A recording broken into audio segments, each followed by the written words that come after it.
Right now on the National Weather Desk. Another winter storm pounds the nation, sending cars and buses off the road. Our national team of meteorologists has you covered. The cars have been coming through. Again, they're going very, very slowly. The storm could explode into a bomb cyclone. So what is that? A hurricane, an intense system, but it's non-tropical. A much different picture in the Pacific Northwest, where folks are asking, where is the snow? The early season in the Northwest is always a little bit of a roller coaster. We'll take a closer look at the causes of the 1930s Dust Bowl. Literally, there were dust storms that were lasting for days. And why has there been so much fog in California? From our nation's capital, this is the National Weather Desk. Well, good morning and welcome to the National Weather Desk. I'm meteorologist Eileen Whalen. The third major winter storm of the last week is moving east this morning and has the potential to become a bomb cyclone. Now, the storm has dumped several inches of snow in the Midwest, including Illinois, Missouri, and Iowa. In Topeka, Kansas, a school bus slid off the side of the road as it was taking kids to school, while nearby Kansas City set a new daily snowfall record on Monday. The snow has now stopped falling there and has moved to the eastern time zone. And it's now hammering areas from the Great Lakes to New England. The heaviest snow will fall in northern New York and New England, where some places could see more than a foot of snow. The big cities along the I-95 corridor won't see much snow, but it will be a wet day. We want to check in with our team of reporters covering the weather across the country, and we start this morning with Nick Nyland, who is out in the elements near Columbus, Ohio. We're going to show you what these roads are looking like here in German Village. You can see the tire tread marks on these brick roads. So cars have been coming through. Again, they're going very, very slowly. We are just, continuing to monitor all of this. It has been coming out a lot less than it has been over the past 30 minutes. But Buck, you mentioned it. You're asking for ruler picks out here. I've had this out here for quite some time. We're out 3.5 inches. As it looks like right now. When we got here, it was roughly around 2 inches. It's snow covered. They're taking it slow. But, the cars with the all-wheel drive, the four-wheel drive, they're definitely getting down this area a lot quicker. Take a look at the roadways here behind me as this morning commute starts to pick up. We're starting to see more slushy roads. Thankfully, the snow is slowing down. We were out here at 4 o'clock this morning. The snowflakes were huge, and the ODOT trucks just could not keep up. I would say we probably got about 3 inches here at the very least. The snow totals, it's definitely slowed down a little bit here. We got a light snow going, but definitely not as heavy as it was. Visibility is also much better at this point in time. And again, we're starting to see some more crews just clearing these parking lots, clearing these roadways. It's good to see that they're finally able to start catching up since things are slowing down a little bit here in northern Kentucky. And driving conditions are really not looking super pleasant, as you can see out here. It's just looking very grim, very hard to see with all the snow still coming down. Roads aren't too bad, but they are a little bit slippery. It's mainly that visibility that's the issue. So again, please give yourself that extra time if you are headed out today. Make sure you're driving at an easy pace. You don't want to be slipping around on the roads. We are expecting this snow to be about 2 to 4 inches, could be higher locally in some areas. We are expecting this snow to be about 2 to 4 inches, could be higher locally in some areas. But if I do walk out here towards the street, you can start to see how conditions change, and it is a little bit slushy. I'm really not getting the best traction out here as I walk across the crosswalk in between the parking lot and the airport. And the snow is a little bit more slushy in nature as it sticks to the ground here. You almost could get a tiny snowball out of this as it kind of crushes together here. It's going to be hard to see, of course, I'm this far away, but you get the idea. Road conditions are going to be a little bit slick today, and we're still going to be seeing the snow fall here in our tri-state region for the next couple of hours. Well, this storm is set to strengthen rapidly and go through what's known as bombogenesis. Meteorologist Violet Skybor explains what that is and how it happens. So first, let's talk about our weather system setup. Let's say we have an area of low pressure off the east coast with some warm ocean temperatures and some colder air over the land. As this system slides up the east coast, it's going to pull in this colder air to replace the rising warm air that's over the ocean. And because an area of low pressure rotates counterclockwise, it's going to pull in this air on the south end. And the large temperature gradient leads to rapid intensification in the center of this area of low pressure. And that's what leads to bombogenesis, which is actually defined as the central pressure dropping 24 millibars or more in 24 hours. So it's only in that specific category that it's labeled as bombogenesis. And this can happen at any time, but most likely from October to March. And it can result in very heavy precipitation and produce winds in excess of 70 miles per hour. It's basically almost like a hurricane, an intense system, but it's non-tropical. And this usually happens up by the Northeast. We see this happen very frequently up by the Northeast coast and even into Canada as well. So hopefully this clears up any information about this term, or if you've never heard of it, maybe you can pass it along to someone you know. And while the storm leaves the eastern half of the country under a blanket of snow, areas out west are asking, where is the snow? Opening day is right around the corner for most ski resorts in Washington state, but the lack of snow is a cause for concern. Meteorologist Stella Sun has more. It's the most wonderful time of the year. We're really excited. While it feels as cold as Christmas, It's getting chilly out. We're starting to see snowfall. even though winter white is blanketing the Cascades, We're waiting on a little bit more snow from Mother Nature. to rely less on Mother Nature, new this year, the Summit at Suquamish will be using 9 snowmaking machines to make sure more powder gets pasted on the mountain. Left of the chairlift, we have snowmaking, and it's really making a big difference between that and the Looker's right side of the chairlift, where we don't have any snowmaking this season. Snowmaking machines are making it possible for Mission Ridge Ski and Board Resort to set an opening day for December 4th. Mission Ridge makes a lot of snow. Likely making it the first ski area open in the state this season. I'm just excited to go up with my friends and my family. Crystal Mountain and Stevens Pass announcing it will postpone tentative opening dates. Mount Baker, White Pass, and Hurricane Ridge still waiting on more snow before getting the chairlifts running. Early season in the Northwest is always a little bit of a roller coaster of up and downs where you get snow, then it turns off, then it comes back. By the weekend, the Climate Prediction Center is forecasting above normal precipitation for western Washington. But the likelihood of warmer than normal temperatures could make it so only higher elevations get snow. It'll snow eventually. Until then, skiers and snowboarders will just need to wait to shred the slopes. I just love going downhill, the rush, speeding. I love speed, so just going fast and just having fun. Well, yesterday marked the start of meteorological winter. Now, it's not the same as astronomical winter, which is the official start of the winter season. Meteorologist Shannon O'Donnell explains the difference between the two. Well, hi there, everybody. It's meteorologist Shannon O'Donnell here on the West Coast. On every coast, meteorological winter started on the 1st of December on Monday. And a lot of people write in asking, what's the difference between meteorological seasons and their astronomical cousin? Because we grew up, most of us, with the astronomical variety, and that's what many of us are more familiar with. But in terms of weather data, we actually lean into the meteorological definition instead. So in terms of winter, that begins on December 1st and it goes through the end of February. Little wiggle room, of course, if we end up with a leap year. It's based on the temperatures, and it, of course, is very cold, usually by early December, and so it matches what we're feeling out there. It is very much used for record keeping around the globe, so it matches in terms of the climate data, and it just is a better match overall for what it's supposed to feel like out there. From an astronomical standpoint, a lot of us grew up knowing these seasons. They're based on the equinox and the solstice, so on the Earth's position relative to the sun. For winter, that is generally December 20th. It can wiggle a little bit to March 20th. Again, sometimes some wiggle room based on when we have that equinox.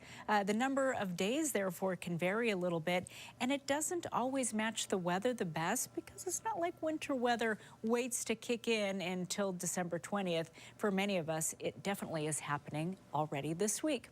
For the National Weather Desk, I'm meteorologist Shannon O'Donnell. And for all the latest weather news and video, be sure to follow us on social media. You can find us on all your favorite platforms. Just search the National Weather Desk or scan that QR code on the bottom left corner of your screen. Well, coming up here on the National Weather Desk, we'll look at how weather can impact the deer hunting season. And have you ever heard of negative Arctic oscillation? Well, don't worry. We'll tell you what it is and how it impacts the weather coming up.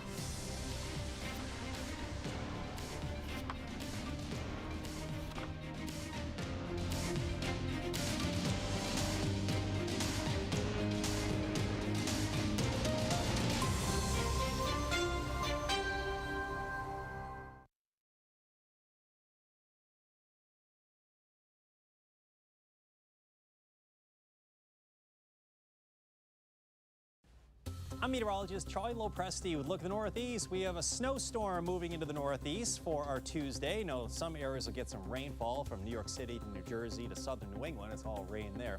Ski resorts will definitely benefit from this one off to the north. 1 o'clock in the afternoon, we have some rain and snow moving through the Northeast with the back edge moving out. During the nighttime hours, we'll see a lot of sunshine return on Wednesday. There will be spots through New York and northern parts of New England that will pick up a ½ foot to a foot of snow. I'm Chief Meteorologist Gerard Jabali. Here's a look at the Mid-Atlantic region. We will continue to see the wintry mix of precipitation to the north along northern Maryland into Pennsylvania. It will be all cold rain to the south. But as we get later into the afternoon, we will see that changing over to all rain. And then the strong disturbance starts to push away. We'll be drying out Tuesday night into Wednesday. Temperatures will be chilly. We'll get to the low 40s, 30s in the higher terrains where we'll still see that as wintry precipitation. Cold night, but mild on Wednesday. Hi, meteorologist Jennifer Collins with a look at your southeast forecast. A cold front boundary is moving its way across the southeast. Scattered showers and storms across the Carolinas heading through your Tuesday. Then this front moves into central and south Florida. Tuesday night into Wednesday, much drier air filters in for Wednesday. Afternoon highs on Tuesday ranging anywhere from the 40s across the Mississippi River Valley into the inland Carolinas. Dealing with the low 80s for most of central and south Florida with slightly cooler air finally moving in heading into Wednesday.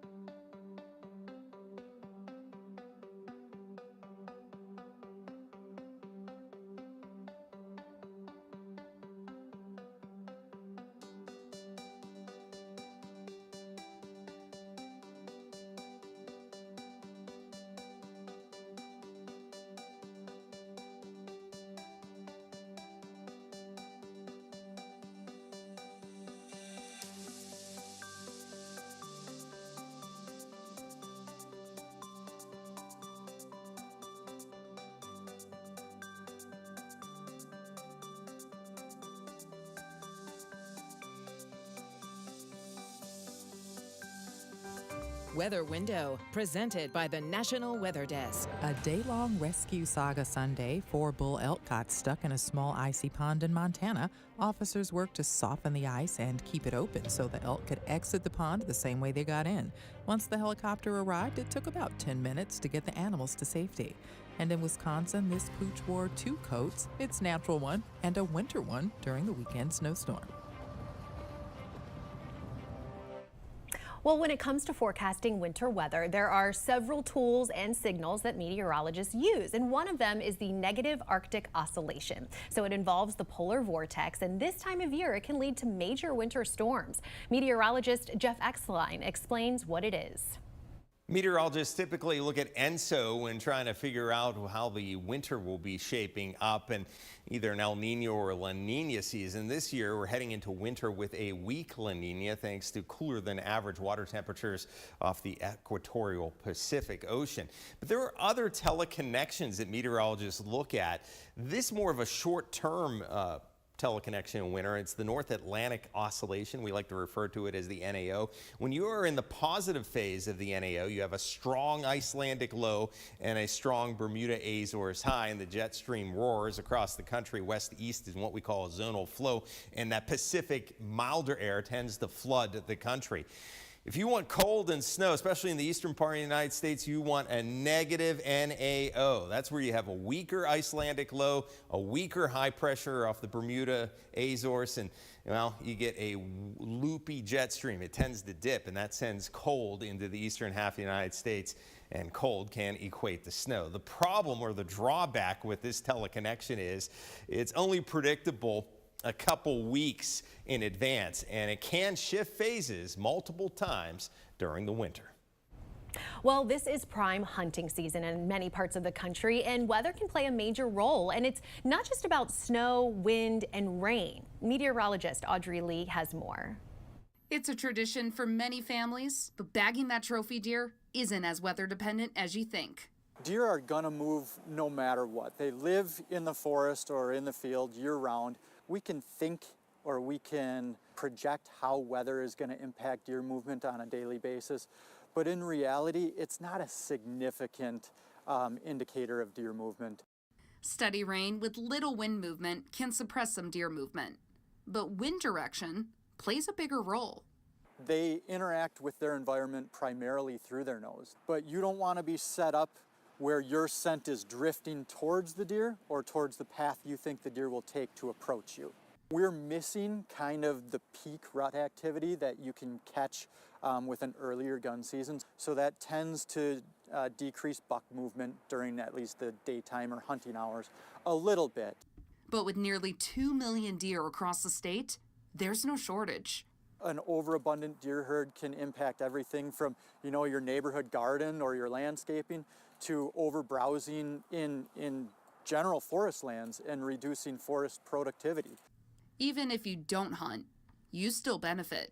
So while you might not hunt, you directly benefit from the tax dollars that go into conservation, that go towards protecting public lands or managing these species. While you should always be informed about the weather, it's not going to make or break your hunt. Whatever this season brings, get out there because the effort you put in is the biggest factor in whether you're going to have a successful season. Well, it's not just deer hunting season, it's also tree hunting season. And for many Americans, this is the time of year to start decorating the tree for Christmas holiday. But the age-old debate continues, real or fake tree? Mark Slavitt compares real and fake Christmas trees and learns it really comes down to priorities. Star Pines tree farmers say real trees offer a natural aroma and are biodegradable. They say the biggest difference between a real tree and an artificial one is the experience of choosing one on a tree farm. Star Pines offers several types of pine trees and firs. It's a lot of fun to pick a tree here at the farm.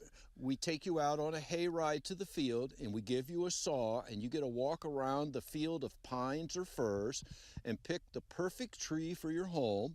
Cut it down, then we take you and the tree back to the barn, shake the tree, and wrap it up for you. The benefits of an artificial tree include they're reusable, they have lower maintenance, and they are a one-time purchase. Where are you guys from? In Columbia. Amy Saladay made the trip from Columbia to Boonville to get a real Christmas tree. Saladay says an artificial tree doesn't have the holiday smell of a real tree. We've always gotten a real tree for many, many years, and I think it's also important to support our local economy and our local businesses. Well, in the 1930s, massive dust storms swallowed the Great Plains, turning day into night, choking people and animals for nearly a decade. Meteorologist Emily Gracie spoke with two experts to explore multiple causes of the Dust Bowl.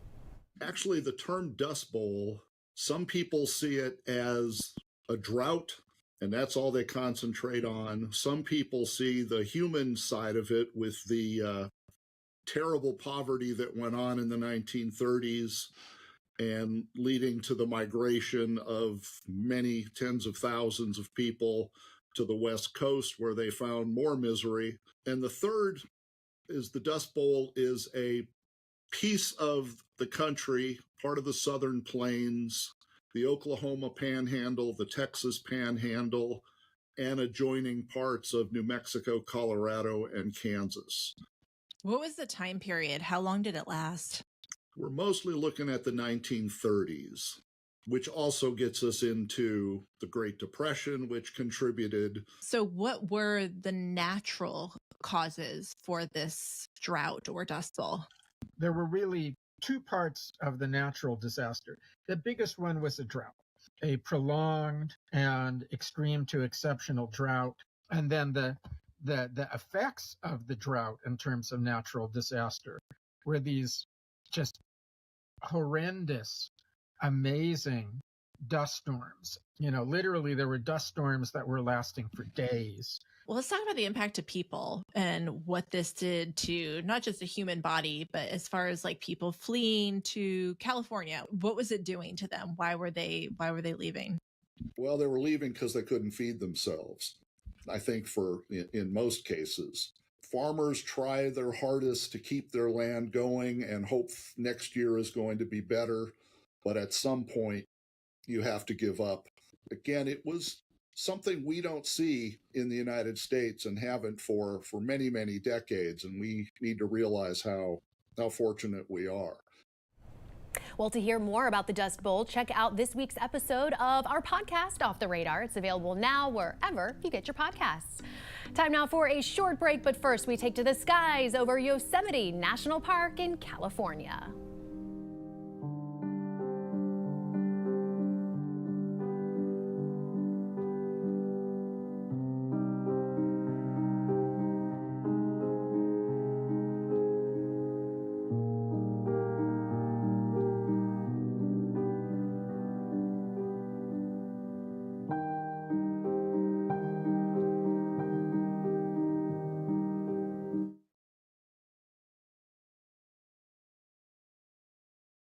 Good Tuesday morning, everyone. I'm meteorologist Andrew Buckmichael. Got just a little bit of light snow and wintry mix across the north.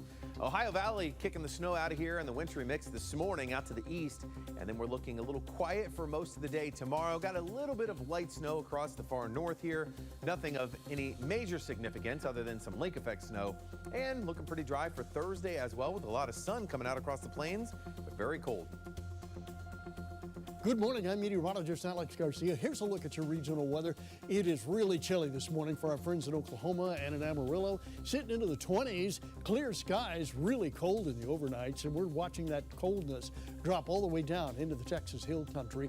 Clouds today will be moving out. That means a pretty sunny day, but that also means chilly temperatures coming up in the overnight hours. Afternoon temperatures are going to warm up, but still stay below normal. I'm meteorologist Alex Garcia. That's a look at your regional weather. Well, hi there and good Tuesday morning to everybody. I'm meteorologist Shannon O'Donnell. Out west, meteorological winter in place, and it's getting cooler as we go. We'll see some scattered rain showers today around Portland, but that will be mainly snow over the Continental Divide, with temperatures just barely cracking freezing around Missoula. 70 sounds all the more inviting out of Phoenix as a result. We'll see 60s along the California coastline. Again, the big weather maker is this area of low pressure spreading that snow into Montana and Idaho. And that's the scene from here.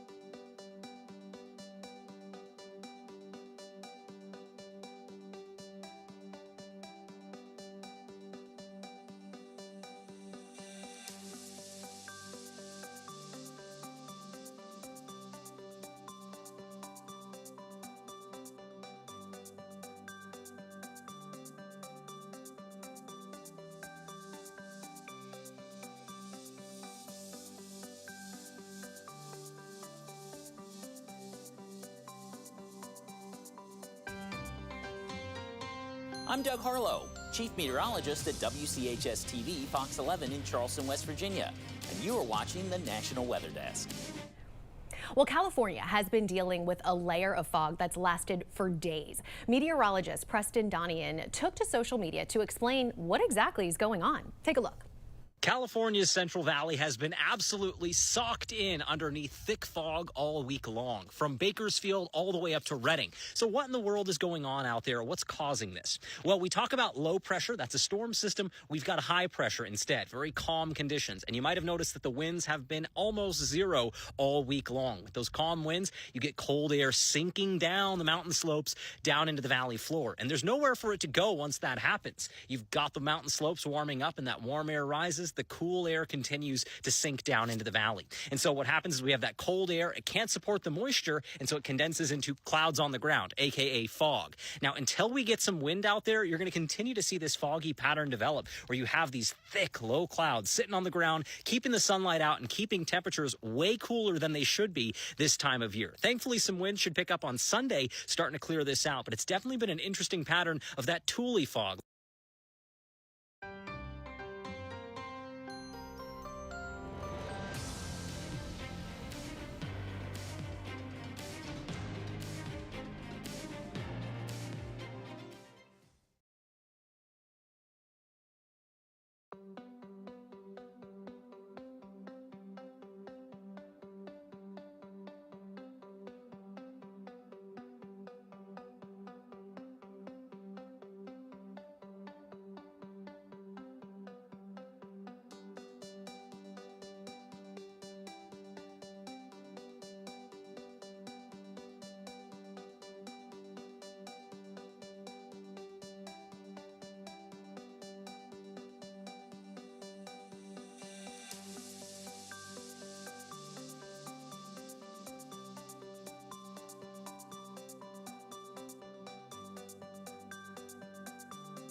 Well, thank you so much for joining us today. I'm meteorologist Eileen Whalen. Have a great day, and we will see you back here tomorrow.